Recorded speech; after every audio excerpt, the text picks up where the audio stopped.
Now you understand how the digestive system processes food, but how does it utilize food for energy? We've told you how a resource recovery plant burns combustible waste and turns it into energy. Well, your body does the same thing. You've heard the expression, you are what you eat? Well, it really is true. The body uses food as metabolic fuel. That energy is measured in units called kilocalories, which are meticulously counted by dieters. Food energy is used by the body to promote growth, maintenance, and repair. The body thrives on carbohydrates, digestible fats called lipids, proteins, vitamins, and minerals, and water. Water makes up 60% of the food we eat and is considered a nutrient. What is the food guide pyramid? Well, the food guide pyramid has replaced the 4 food groups.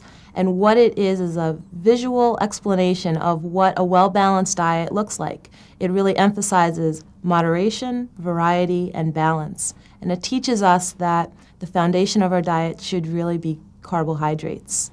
And as we move up the pyramid, we have to also acknowledge we need to include fruits and vegetables, dairy foods and meat foods, and that fats can be used in moderation. Just because fats are at the top of the food guide pyramid doesn't mean that we should never eat them or eliminate them, but that they should be used in moderation. Athletes certainly need a well-balanced diet to perform at their peak, but so do we all. Whether you're a student, mother, father, an office worker, or involved in heavy lifting, your body needs its supply of food-derived energy. Take a look at this list. It underscores the importance of a varied diet, complete with fruits and vegetables, grain products, milk products, and meat or meat alternatives. When we're talking about weight control, we're really looking at the relationship between food intake and energy output.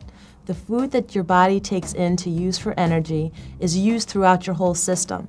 But to prevent weight gain, you can also exercise. So physical activity is also important. Eating too many calories and not burning them off through physical activity will result in weight gain. If you exercise even a moderate amount, your body's metabolic rate accelerates. Even small increases in exercise can dramatically increase the number of calories you consume. However, if you eat more calories than you burn, the excess calories will appear in the form of fat deposits. In extreme cases, it can result in a person becoming extremely overweight or obese, which carries with it a variety of potential health risks. There are many health risks associated with obesity. Some of those include diabetes, heart disease, some forms of cancer, high blood pressure, just to name a few. Obesity is just one of the disorders that is linked directly or indirectly to the digestive system. As Jason Hawkins reports, some of those conditions can be nothing more than uncomfortable nuisances, while others can be outright life-threatening. We live in a world where young women are made to believe that thinner means better. From fashion to advertising to entertainment, it's a message delivered overtly and repeatedly.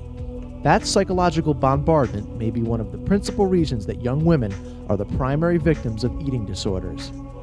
Though conditions like bulimia and anorexia nervosa typically affect young women, they also sometimes attack men, and attack is an accurate description. Bulimia is characterized by binge eating, followed by self-induced vomiting. Victims of anorexia are afflicted with appetite loss, even subconsciously impose starvation upon themselves. Both conditions can produce catastrophic results. The side effects of anorexia nervosa include stopping menstrual periods, bone loss, potential for cardiac arrest or death from a heart stopping, failure to grow, loss of hair, loss of fingernails or brittle, very brittle fingernails, scaly skin, extremely cold feelings, inability to tolerate cold. The person's metabolic rate slows down and they really become very lethargic and very tired. For bulimia, the side effects include effects on the esophagus and the digestive tract, including potential tears in the esophagus, bleeding from the esophagus, breakage of the esophagus. The stomach can actually rupture open, leading to death.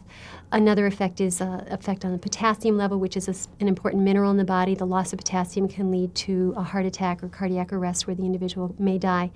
Another effect is that the teeth are affected by the acid from the stomach, and the acid from the stomach causes enamel to erode on the teeth. While the gastrointestinal tract is a convoluted array of piping, some of the ailments which afflict its operation can be rather simple.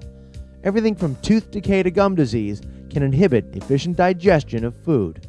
Some conditions, like ulcers, can range in severity from uncomfortable to life-threatening. The consumption of acidic foods, or even extreme stress and anxiety, can increase the body's secretion of gastric juices, which in turn cause ulcers. Serious gastrointestinal conditions should not be ignored. Abdominal surgery, or endoscopy, is the typical answer for most other gastrointestinal conditions, including peritonitis. Peritonitis is an inflammation in the lining of the abdominal cavity caused by bacteria. Left untreated, the infection can cause death. By peritonitis, we refer to a condition whereby the inside of the abdominal cavity becomes infected or inflamed. There are a number of different causes for this, and almost all of them require surgery to cure them. In the case of tumors in the GI tract, early detection is the best line of defense. Choosing a diet high in fiber and low in fat can help reduce your risk of heart disease and cancer. What you consume provides the vital energy that fuels your entire body. Ultimately, a healthy digestive system is critical to a healthy body. This is Jason Hawkins reporting. Food is metabolic fuel for your body. The unit of measure of this fuel is a kilocalorie. Your body needs carbohydrates, lipids, proteins, vitamins, minerals, and water to thrive. Your body also needs exercise. Exercise affects not only your metabolism, but also your quality of life. It is important to eat healthy foods and exercise regularly. However, an obsession with food can lead to life-threatening eating disorders such as anorexia and bulimia. Every minute of every day, the Recovery Resource Center creates energy for use in lighting schools, offices, and homes by efficiently burning fuel. Your digestive system is as refined a resource recovery operation as was ever designed. It's your personal power plant, supplying your entire body and all its critical systems with the energy that sustains your life at work, school, and play. Thanks for joining us for The Human Body. I'm Mike Dowling.